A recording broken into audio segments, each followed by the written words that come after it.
Good morning everyone. এইফালে গা পা ধুই ল'লোঁ ৰাতিপুৱা সোনকালে। তাৰপিছত গা পা ধুই লৈ ধুনীয়াকৈ মই চাকি গছ জ্বলাই ল'লোঁ। চাকি গছ জ্বলাই আনদিনাৰ দৰে মই আজিও হনুমান চালিচা পঢ়িব লৈছোঁ। হনুমান চালিচা ধুনীয়াকৈ পঢ়ি ল'লোঁ। সদায় মই পঢ়োঁ হনুমান চালিচা। তাৰপিছত এইফালে গৰমো দিছে ৰাতিপুৱাৰ পৰা বহুত।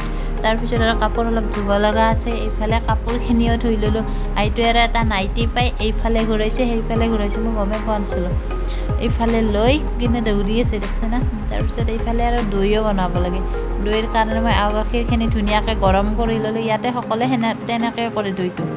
তাৰপিছত লৈ কিনে এটা টিফিনৰ বাতি লৈ ল'লোঁ। তাতে মই দৈ 2 চামুচ ধুনীয়াকৈ দি কিনে ফেটি ল'লোঁ দৈখিনি বাতিটোত, যাতে ভালকৈ চাৰিওফালে মিক্স হৈ যায় তাৰ কাৰণে। তাৰপিছত এইফালে মই গাখীৰখিনি ঠাণ্ডা হোৱাত দৈৰ টিফিন বাতিটোত ধুনীয়াকৈ দি ল'লোঁ গাখীৰখিনি। তাৰপিছত দি কিনে চামুচখনত ধুনীয়াকৈ লৰাই অলপমান, তাৰপিছত ধুনীয়াকৈ এখন ঢাকন দি থৈ দিলোঁ। তাৰপিছত গধূলি দিছে 8 বজামানত মই দৈখিনি চাইছোঁ, ধুনীয়াকৈ দৈ হৈছে। কিমান ডাঠ দৈ হৈছে ধুনীয়াকৈ দেখছে না। যিহেতু গৰম কৰি কৰা হৈছে তাৰ পানীখিনি নোহোৱা হৈছে, ভালকৈ উতলাকৈ গৰম কৰি কিনে কৰিব লাগে দৈটো। ইমান ধুনীয়া দৈ হৈছে দেখছে। তাৰপিছত এইফালে আৰু আইটোৱে পিঠা খায়। পিঠা খোৱাৰ কাৰণে মই ধুনীয়াকৈ ৰেডি কৰি ল'লোঁ। এইফালে পেনখনো বহাই দিলোঁ। বহাই দি মই তাইৰ কাৰণে পিঠা পুৰি আছোঁ। এইফালে তাইক বেছিভাগ পিঠাই বনাই দিওঁ। তাই যিহেতু ভাত তেনেকৈ নাখায়, পিঠা খাই কিন্তু ভাল পায়। তাৰপিছত এইফালে মই পিঠাৰ কাৰণে ধুনীয়াকৈ বনাই দিলোঁ তাইক 2খন পিঠা। তাৰপিছত ময়ো বোলো গধূলি চাহকাপ খোৱাও হ'ব। পিঠাখিনিও বনাই দিলোঁ, তাইকো দিয়া হ'ল, ময়ো খাই ল'লোঁ। তাৰপিছত এইফালে পিঠা মোটামুটি ৰেডি হৈয়ে গ'ল।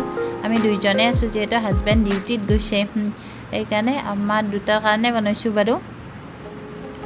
এইফালে পিঠাখিনি হৈ গ'ল আৰু এইফালে মই ধুনীয়াকৈ গাখীৰ চাহ বহাই দিছোঁ। এইফালে গাখীৰ চাহ ৰেডি। আমি ধুনীয়াকৈ এইটো আৰু মই চাহখিনি খাই ল'লোঁ। গাখীৰ চাহ খাই কিন্তু মই খুব ভাল পাওঁ। কোনে ভাল পায় বাৰু, মোক গাখীৰ চাহ একাপ লাগেই বাৰু সদায়। তাৰপিছত এইফালে আৰু ফুৰিব আহিলোঁ। ফুৰিব আহি আৰু মন্দিৰত আহিলোঁ। মন্দিৰত নোসোমাকৈ একবাৰ ভালো নালাগে। এইফালে আইটো বহি আছে দেখছি না। এইফালে বোলো ময়ো এটা সেৱা কৰি যাওঁ, যিহেতু গধূলি আহিছোঁৱে মন্দিৰৰ ওচৰলৈ। তাৰপিছত এইফালে দিদি পূজা কৰি আছে ধুনীয়াকৈ। তাৰপিছত এইফালে আৰু আমি ফুৰি কিনে আহিয়ে পালোঁ। তাৰপিছত আহি পেলাই মানে ভাত বনাব লাগে জল্দি, কাৰণ হাজবেণ্ডে ডিউটিৰ পৰা আহি কিনে ভাত খাই আৰু যাব। আৰু এইফালে ভাত বনাই থাকোঁতে আৰু মই পদিনা ছিঙিব আহিলোঁ। আমাৰ কোৱাৰ্টাৰত পদিনা আছে, কিবাকিবি চব্জি আছে, একদিন বাৰু দেখুৱাম মই। তাৰপিছত এইফালে আৰু ৰাতিৰ ভাত সাজো ৰেডি কৰি ল'লোঁ। ৰাতিৰ ভাত সাজ খাব লৈছোঁ। আইটো আৰু মই হাজবেণ্ড খাই গ'ল। এইফালে ৰাতিৰ ভাত সাজত আছে কণী আমলেট, তাৰপিছত আলু পিটিকা, আৰু এইফালে কচু পিটিকা, আৰু এইফালে কুন্দুলি ভাজি, আৰু এইফালে ভাত দাইল।